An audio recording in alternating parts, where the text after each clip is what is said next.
네, 안녕하세요. 네, 오늘 CI 이제 파트 1 이제 두 번째 시간이죠.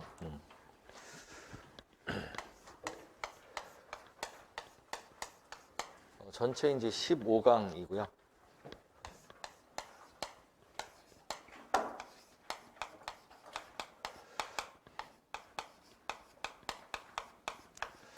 예, 교재 페이지는 지난 시간에 이제 이어서 지난 시간에 첫 수업을 진행을 했고 오늘 이제 16페이지를 할 차례죠. 지금 저희가 이제 전체 챕터 중에 이제 1장 하고 있고요. 인터널 오디팅이죠. 내부 감사의 기본적인 개요와 정의. 이 부분을 수업을 하고 있습니다. 지난 시간에 이제 저희 어슈런스 서비스, 컨설팅 서비스, 이제 감사의 종류 두 가지 설명드렸고, 그 다음에 요 한글 기준서 요 뒤에 24페이지 이하, 29페이지까지 37개인가? 네, 37개. 요 용어집은 좀 읽어오셨죠? 그죠? 다 못 읽어오셨으면 쉬는 시간에도 좀 읽으셔야 됩니다. 그죠? 내용을 좀 읽으셔서 내용을 좀 보충하고요.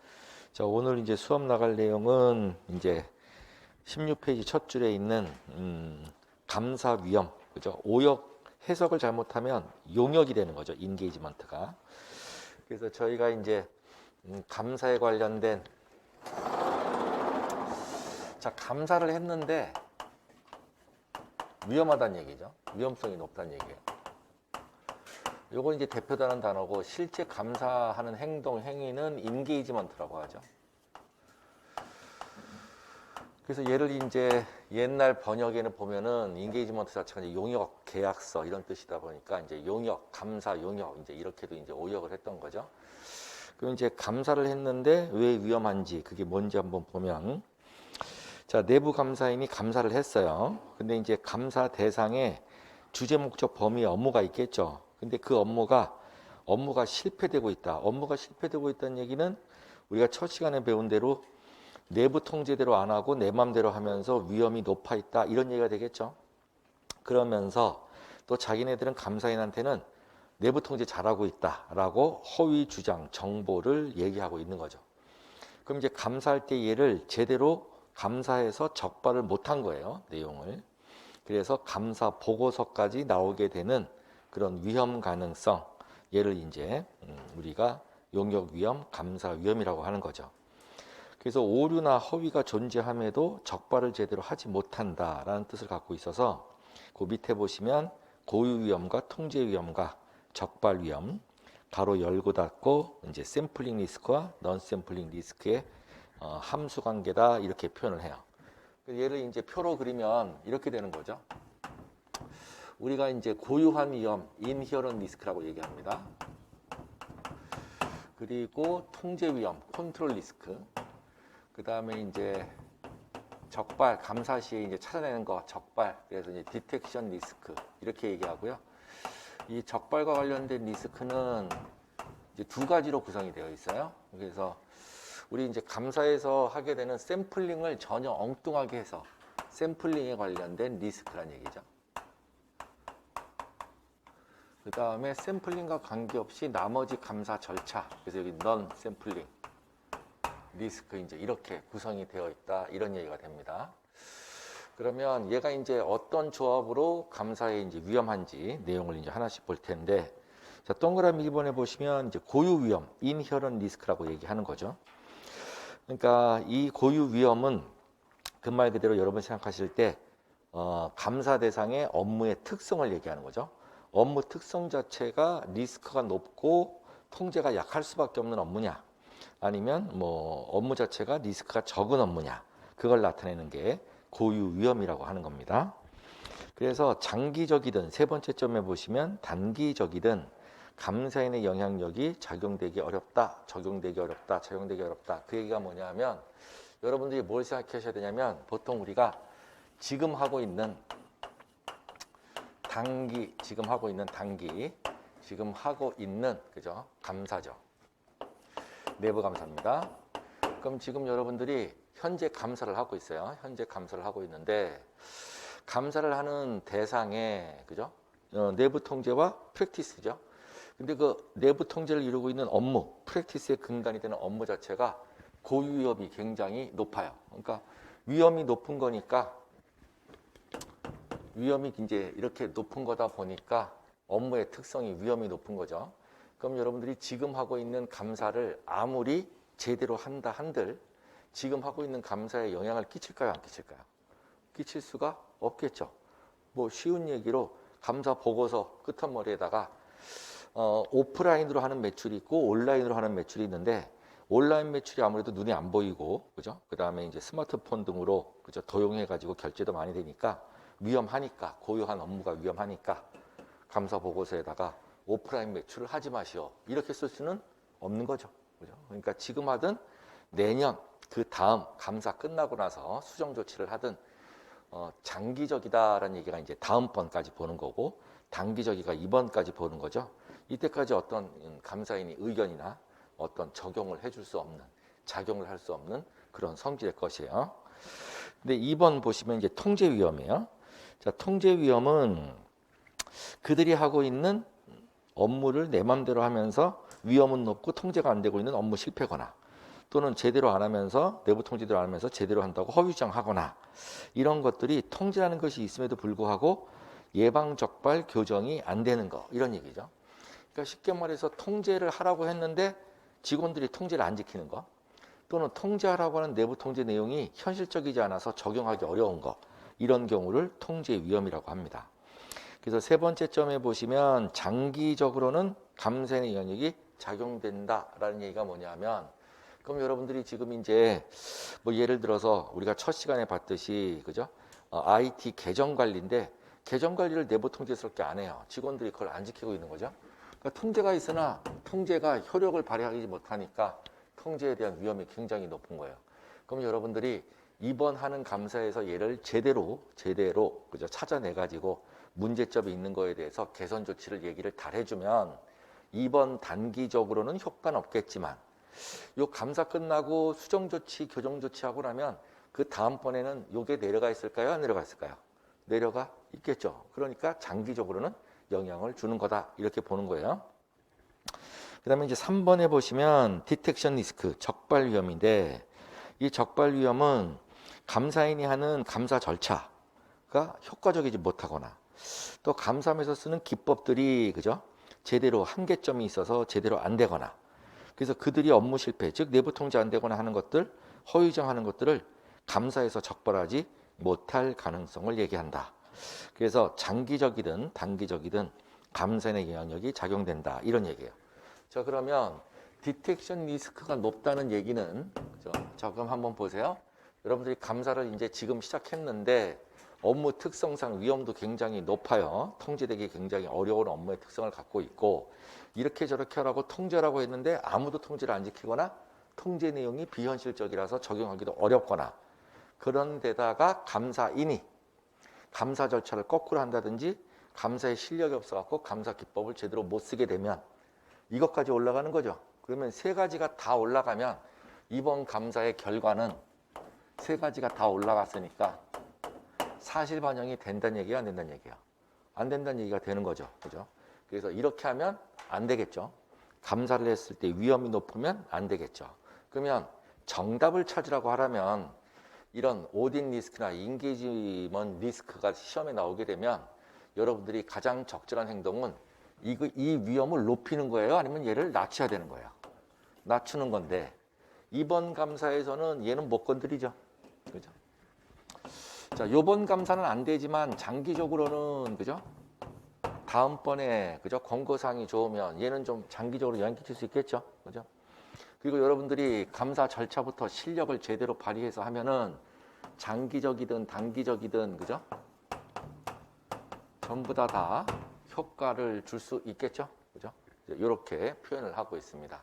그러니까 결국 하고 싶은 얘기는 뭐냐면 감사하다 보면 고위험이 높고 또 통제도 제대로 안 돼 있는 상태에서 감사를 할 수가 있다. 충분히 이 두 가지가 높은 상황이 나오겠죠. 그럼 여러분들은 뭐라도 낮춰야 돼요. 적발 위험이라도 최대한 낮추려고 노력을 해야 전체 평균값이 어떻게 되는 거죠? 낮아지는 거죠. 그죠? 그래서 이렇게 표현을 하고 있는 겁니다. 자, 그래서 그 밑에 이제 그 표시되어 있는 거 있죠. 그 표시되어 있는 게 이제 그동안 자주 나왔던 그죠? 최신 기출 문제들인데 한번 이제 여러분들이 이제 시험 문제 연습하시라고 거기다가 이제 따로 빼놓은 건데요. 자, 감사인이 그죠? 장기적이다. 내년까지 본다, 내후년까지 본다라고 했을 때 여러분들이 뭔가 감사 위험을 감사인은 높이는 거겠어요? 줄이는 거겠어요? 줄이는 거니까 어떤 거에 영향을 끼칠 수가 있죠? 장기적으로는 컨트롤 리스크를 얘기하는 거죠. 보기 중에 CR을 답으로 하시면 되는 거고, 그다음에 이제 그 두 번째 같은 경우가 이제 시험 문제 예시로도 많이 나오는 형태인데, 자, 감사인이 감사를 지금 하고 있어요. 고유 위험이 하이, 굉장히 높은 상황이다. 뭐 이렇게 써 있는 거예요. 시험 문제 지문에. 통제 위험도 굉장히 높더라. 이렇게 써 있는 거예요. 그러면 감사인은 적발 위험을 어떻게 해야 되겠느냐 이렇게 나오는 거죠. 자, 우리의 최종 목표는 전체 감사 위험을 높이는 거에 내리는 거예요. 내려야 되는 거니까. 두 개 다 앞에서 두 개가 높으니까 뭐라도 내려야 되죠. 적발 위험을 내리는 거죠. 낮춘다, 그죠? 로 시킨다. 항상 여기에 초점. 그래서 왜 그런 분들이 있잖아요. 이렇게 머리는 좋은데 이런 것들 왜 하이 나오면 하이 로를 구별 못 하시는 분들. 그러니까 얘는 목표를 어디다 둬야 돼요? 이거를 낮추는 거. 그럼 세 개가 구성 요소니까 앞에 있는 두 개가 높더라도 뭐라도 낮춘다? 감사인이 할 수 있는 거. 그죠? 그거라도 낮춘다. 이렇게 생각하시면 되는 거고. 그다음 세 번째가 별표. 이제 여기서 이제 요게 쉬운 시험 문제인데도 불구하고 이거를 자꾸 이제 실제 시험에서 많이 틀리신단 말이에요. 그럼 이제 조합을 잘 한번 해볼게요. 자, 감사인이 감사를 2회 실시한다는 얘기는 연 1년 중에 감사를 전반기, 하반기 두 번 한다는 얘기예요. 그래서 2회를 실시해서 1회차니까 전반기에 그러니까 똑같은 주제 목적 범위를 대상으로 두 번을 하는데 상반기, 하반기에 1회차를 상반기에 했다는 얘기예요. 그래서 1회차 실시 이후에 이제 발견사항, 지적사항 나와가지고 그죠? 교정 조치하라고 얘기를 했어요. 그죠? 교정 조치하라고 얘기를 그랬더니 상반기 말에 가서 확인해 보니까 교정하는 거, 수정하는 게 안 돼 있더라 이런 얘기예요. 그죠? 안 돼 있는 상태입니다. 자, 그러면 이제 하반기에 똑같은데 감사를 또 갔어요. 그럴 때 이 감사 위험이 어떤 상태로 있느냐를 이제 물어보는 건데, 자, 일단 상반기에 끝난 것들의 많은 지적사항이나 뭐 수정해야 될 것들이 교정 조치가 제대로 안 이루어진 상태죠. 자, 그러면 이제 하반기에 왔을 때 고유 위험은 어떻게 돼 있을까요? 똑같겠죠. 업무 특성이 안 바뀌었잖아요. 연중에 뭐 특별히 바뀐다는 얘기도 없었으니까 IR은 많이 높았든 조금 높았든 그 상태 그대로 유지하고 있을 거고, 그죠? 자, 그다음에 통제 위험은 어떻게 됐을까요? 아까 나와 있지만 교정 조치를 잘 취했다면 무엇은 내려가 있는 거죠? 통제 위험이 내려가 있어야 정상이죠. 그죠? 근데 상반기 때 이거 교정 조치 했어요, 안 했어요? 안 했다고 했으니까 얘는 똑같은 거죠. 상반기 때랑. 그때보다 낮아진 게 아니고. 이해되셨죠? 그죠? 자, 그러면 이제 디텍션 리스크는 이제 마지막 이제 시험 문제죠. 이럴 때 이제 세 가지 조합의 답을 맞추셔야 되는데, 이럴 때 디텍션 리스크는 1회차랑 동일하게 가셔야 돼. 1회차보다 높이셔야 돼. 1회차보다 더 낮추셔야 돼. 훨씬 더 빡세게 나가야 된다는 얘기죠. 더 강하게 가야 되는 거. 감사를 더 제대로 해야 되는 거니까 리스크는 높이면 안 되잖아요.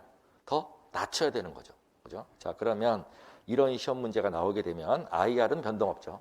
그죠? CR도 그전하고 똑같이 그대로 있는 거죠. 그 대신 DR을 최대한대로 낮춰야 되는 감사가 들어가야 되겠죠. 그죠? 대신 반대로 수정 조치를 많이 했더라.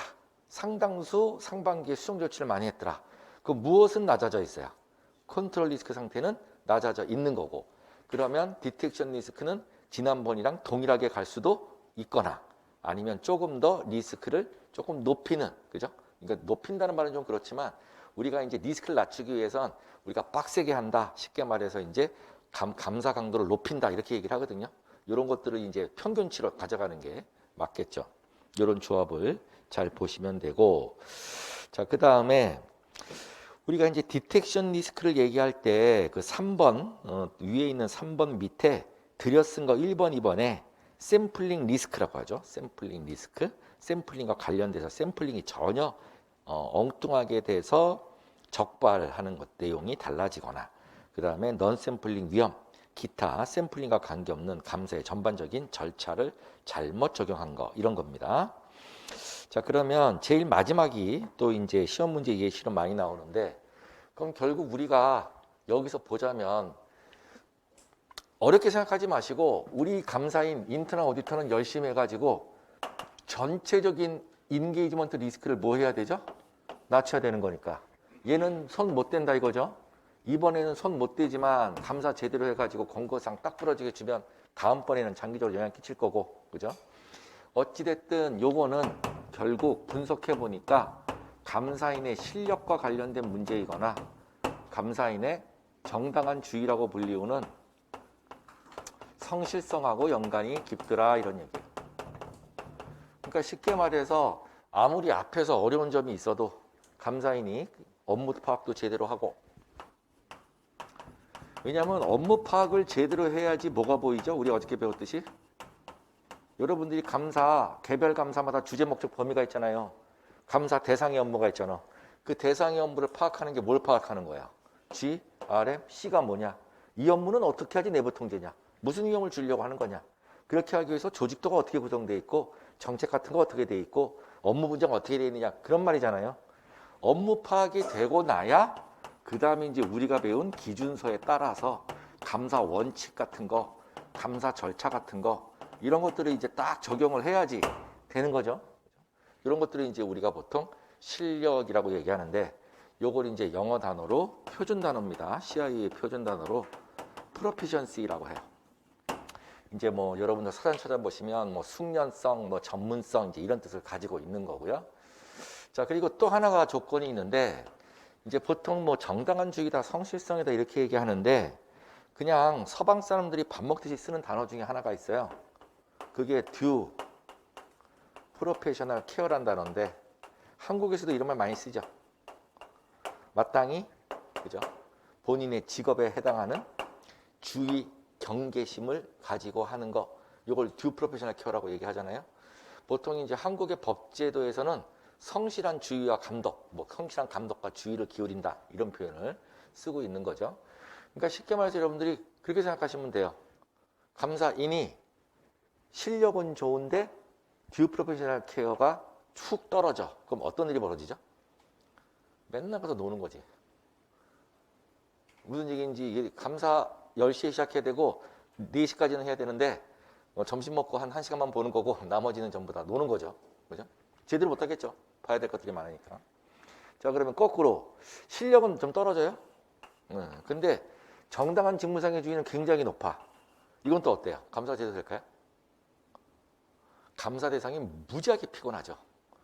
별로 자기가 생각해도 별로 안 감사 대상이 생각해도 별로 안 준다고 생각하는 걸 디립다 갖고 와서 막 팝니다. 그냥 저 밑에까지 그냥 증적을 이렇게 막 뽑아와가지고 잘 되고 있는 것도 막 이렇게 그죠? 막 파면서 얘기를 하는 거죠.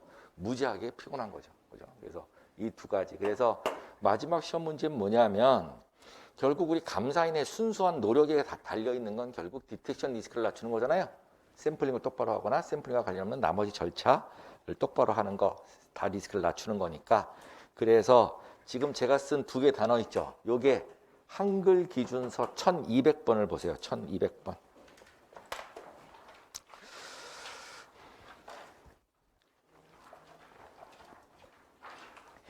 그래서 한글 기준서 1200번에 제목 두 개가 붙어 있는데 7페이지 하단에 붙어 있죠. 거기 숙달이라는 단어 보이시죠? 숙달. 이게 뭐예요? 프로피션시예요. 그 다음에 전문가로서의 정당한 주의가 뭐예요? 듀 프로페셔널 케어가 되는 거죠. 그죠? 그래서 여러분들 업무하실 때요 많이 헷갈리실 텐데 자, 우리 한국이라는 사회에 한정돼서 생각하지 말고 인터내셔널 주요 선진국으로 생각을 해 보시면 여러분들이 뭐 사법고시 막 패스하고 막 판검사되고 그죠? 뭐 그냥 높은 그냥 막 사무관 아니 사무관은 저기지 여튼 뭐 관리관 되고 막 부의사관 되고 그럼 뭐가 검증됐죠? 프로피션시 맞죠? 근데 프로피션시 검증됐다고 나라 업무 잘 하시던가요? 아니죠. 그건 뭐가 부족한 거죠? 듀 프로페셔널 케어. 우리가 말하는 뭐 성실의 의무라든지 마땅히 그 자리에 있으면서 본인이 해야 되는 거라든지 이런 거 얘기잖아요. 그죠? 이게 다 조합이 잘 맞아야 되겠죠. 그래서 적발림을 줄이기 위한 기준서에 해당하는 단어는 이 두 개 단어예요. 답이.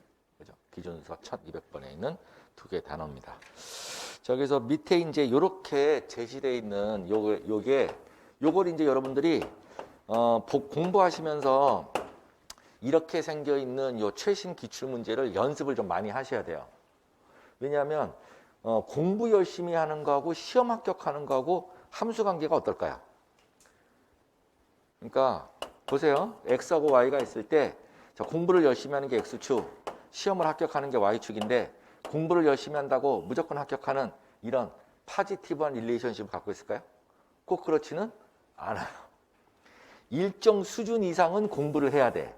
근데 합격을 하는 걸 드높이는 건 조금 다르죠.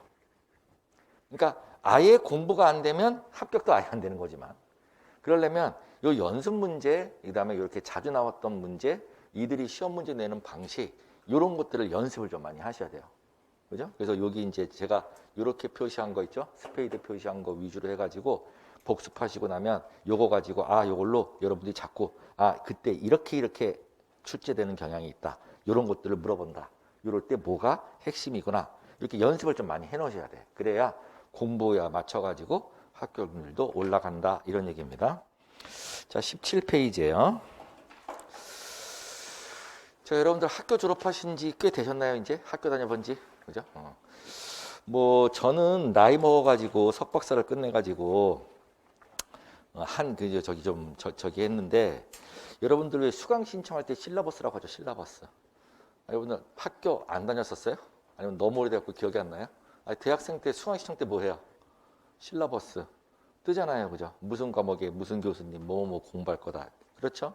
그래서 17페이지에 보시면 이게 이제 파트 1의 공식적인 지난번에 알려드린 요 홈페이지에 올라와 있는 실라버스예요. 그래서 여기 올라오는 실라버스인데 이 내용을 우리가 다 배울 거라는 얘기예요. 그냥 참고만 하시면 됩니다. 이렇게 내용이 구성되어 있다. 굳이 얘를 따로 공부할 필요는 없고요. 자, 그 다음 19페이지입니다. 자, 그럼 우리가 1장에서 공부한 거, 그죠? 1장에서 공부한 거 정리를 좀 하세요. 그래서 복습하는 방법은 1장 딱 끝나면 1장에서 이제 기본적으로 배웠던 키워드, 제가 이제 중요합니다. 별표 치셔야 돼요. 이런 것들은 기출문제 유형이에요. 했던 것들 정리하시고 나름대로 이제 기준서도 계속 읽어가면서 자습하라고 하는 문제집 있죠? 문제집, 그죠? 걔도 같이 문제 풀어보고 이렇게 가는 거예요. 그래서 하나하나 단위별로 정리를 하셔야 돼요. 자, 다음은 이제 2장입니다. 2장. 자, 2장의 내용은 제목이 IPPF와 스탠다드라고 얘기를 해요. 그죠? 두 가지의 이제 큰 내용이 나오는데, 그 IPPF가 무슨 단어인지 한번 읽어 볼게요. 거기 이제 첫 번째 단락에 인터내셔널이 국제적이라는 얘기죠. 그죠? 국제적으로 프로페셔널 항상 이 단어 들어가 있으면 해당하는 직업군을 얘기하는 거죠. 직업군. 그럼 우리는 이제 감사 쪽이니까 국제적으로 통용된다 이런 뜻이죠. 국제적으로 통용되고 있는 감사 직업, 직군이 바로 프로페셔널이죠. 그럼 감사 직무, 직업을 잘하기 위해선 이론도 있어야 되고 지침도 있어야 되고 회사 지원도 있어야 되고 구체적으로 어떻게 감사를 하는지에 대한 프랙티스라는 단어 있죠. 실무까지 알아야 되겠죠.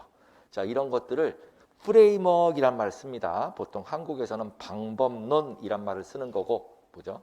보통 이제 서방 사람들은 여러 개를 모아놨다, 그죠? 이런 것들. 왜냐하면 국제적으로 통용되는 내부 감사 직무에 관련된 실무까지 설명하려니까 여러 가지를 모아놔야 되겠죠.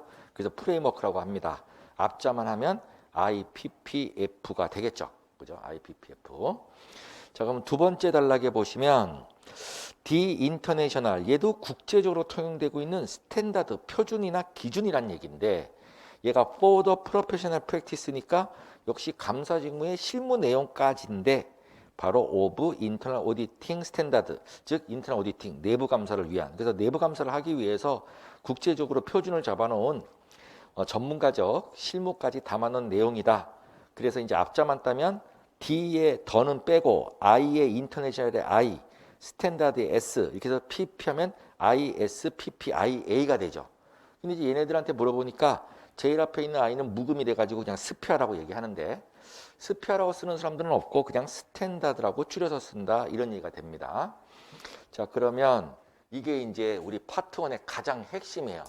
지난 주말에 이제 파트 2에서는 그냥 쑥 형태만 보고 갔는데 우리 파트 1에서는 가장 핵심이 되는데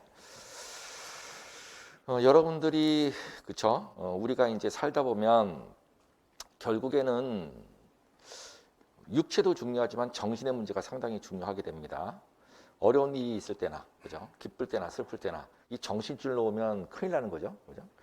그래서 정신줄 꽉 잡고 있어야 되는데 특히 정신줄 꽉 잡을 때는 항상 너무 기쁘거나 너무 즐겁거나 너무 슬플 때 항상 내가 가장 사랑하는 대상을 머릿속에 떠오르면 그죠? 정신의 끈을 놓지 않는다고 하죠. 그래서 우리 뭐 흔히 군대에서 탈영하고 싶을 때 고향에 있는 엄마 생각, 그죠? 딱 한 번 하면 또 몇 번 참고 뭐 이런 거잖아요. 저 사람 막 때려 죽이고 싶을 때도 그죠? 집에 있는 자식 생각 뭐 이러면 이제 조금 되듯이 그래서 항상 정신줄 안 놓으려면 머릿속에 딱 갖고 있는 가장 사랑하는 사람을 머릿속에 떠올리셔야 돼요. 그러니까 자, 머릿속에다가 여러분들이 지금 자, 그럼 우리는 CIA를 공부를 하니까 파트 1 시험을 딱 붙거나 파트 2 시험을 붙거나 파트 3 시험을 딱 붙어. 시험에 딱 붙었을 때 얼마나 기쁜지 아시죠? 그 노력한 만큼. 그때 가장 사랑하는 사람한테 연락하거나 그 사람의 웃는 모습을 보고 싶다라는 생각을 하세요. 그죠? 그러면 사람이겠죠, 보나마나? 그죠? 동물인가? 여튼 사람이겠죠. 그러면 얼굴이죠. 저 눈썹 생각나죠? 코 생각나죠? 그 사람의 입이 생각이 나야 되겠죠. 이러면서 이제 형태가 플러링 됐다가 이제 명확하게 보여지겠죠. 그죠? 자, 그럼 제가 이제 왜 이렇게 설명을 드렸느냐? 자, 사람 얼굴인데 눈썹 그리고 코 그리고 입을 왜 그렸느냐? IPPF라고 하는 건 국제적으로 통용되는 감사 직무에 이론, 지침, 정책 관련된 실무 프랙티스, 감사 프랙티스까지 성과까지 연결되는 거라고 했죠. 모든 것들을 모아놓은 프레임워크는 어떻게 생겼느냐? 내부 감사에 그러니까 여기에 내부 감사란 말이 들어가 있어야 돼요. 내부 감사를 하는 궁극적인 미션이 무엇이고 내부 감사를 하기 위해선 핵심 원칙이라고 하는 코어 프린시플은 어디 있고 무엇이고 그리고 내부 감사의 정의 우리가 첫 시간에 했던 거 있죠? 데피니션은 어떻게 되며 나눠드린 핸드아웃에 내부 감사가 지켜야 되는 윤리강령이라는 코드 오브 에틱은 어떻게 되고 그 다음에 지금 1000번, 2000번대 나와 있는 기준서는 어떻게 되는지 이렇게 집어넣는 거죠. 그죠? 자, 그러면 IPF에 얘는 모든 게 뭉쳐있는, 모여있는 집합체니까 하나하나 뜯어보면 내부 감사의 미션을 시작으로 해가지고 내부 감사를 하기 위한 핵심 원칙, 정의, 윤리, 스탠다드로 구성이 되어 있는 거죠. 근데 이제 그 사랑하는 사람이 이렇게 얼굴이 떠올랐는데 이 머리가 없으면 너무 춥겠죠. 그러니까 이제 좀 단발머리라도 이렇게 좀 그죠? 이렇게 씌워줘야 되겠죠. 머리 안에서 이렇게 딱 씌워요. 그럼 이게 뚜껑이 씌워지죠. 요것만 합쳐가지고 뭐라고 그러냐면 우리가 말하는 의무 지침이다라고 해서 얘를 이제 맨데이터리 가이던스라고 해요.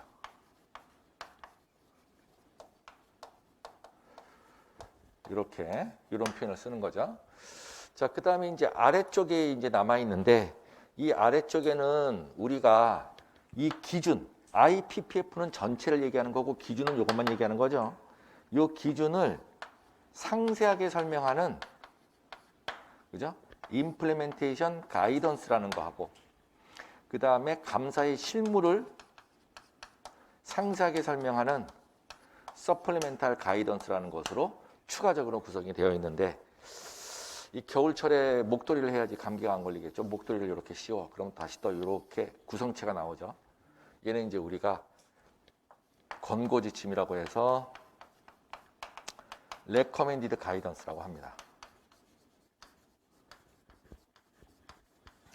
그게 지금 여러분들 교재 제일 하단에 오른쪽에 보이는 IPPF 2017이에요. 지금 현재. 그래서 우리가 공부하고 있는